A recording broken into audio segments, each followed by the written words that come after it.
Je vais vous prendre un cas de sous-traitance agro-industrielle.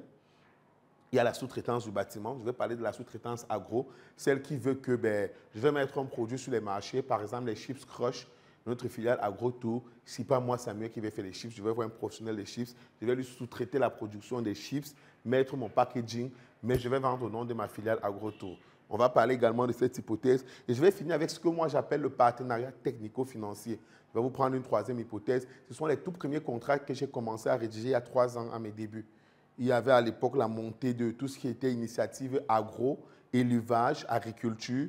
Et beaucoup de gens se faisaient accompagner par des financiers, notamment des gens de la diaspora, qui étaient prêts à investir dans leurs projets. Il fallait donc concevoir des contrats qui allaient agréger la volonté du technicien agro et du financier qui était l'apporteur dans le business. Avec ces 3 hypothèses de contrat dans lesquelles j'essaye de faire de la variété, je vais vous montrer l'approche des clauses majeures. Alors mes amis, les praticiens, c'est vraiment pour vous. Alors on commence, comme je l'ai dit, par le contrat pour investissement collectif.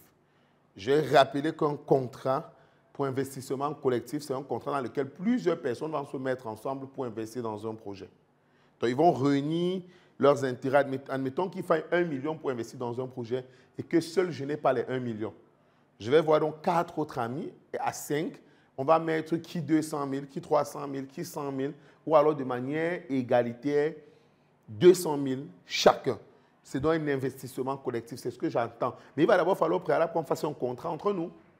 Oui, parce qu'on sait bien qu'on met l'argent au début, c'est bisounours, c'est joyeux, joyeux, mais le jour où un problème est vite arrivé, on ne sait plus qui avait dit quoi et on se renvoie un peu la baballe. Alors, comme c'est de plus en plus important dans l'univers, je me suis dit, je vais commencer par là. Quand des gens vont se mettre ensemble, comment on identifie la clause majeure? La clause majeure traque l'enjeu majeur.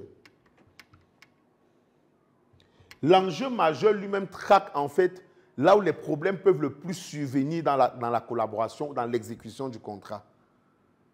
Parce que je dis toujours, le contrat n'est pas pour les bons moments. Le contrat, sinon la loi, le juridique en général, ne régit pas les bons moments. Ça, ce n'est pas intéressant. La loi prévient les mauvais moments. Au moment où on s'accorde, tout est bon, tout est beau. Mais le jour où il y a un problème, on va rentrer et dire, que disait le contrat? Le contrat va nous séparer, va nous arbitrer. La clause majeure traque l'enjeu majeur. L'enjeu majeur lui-même traque à la réalité.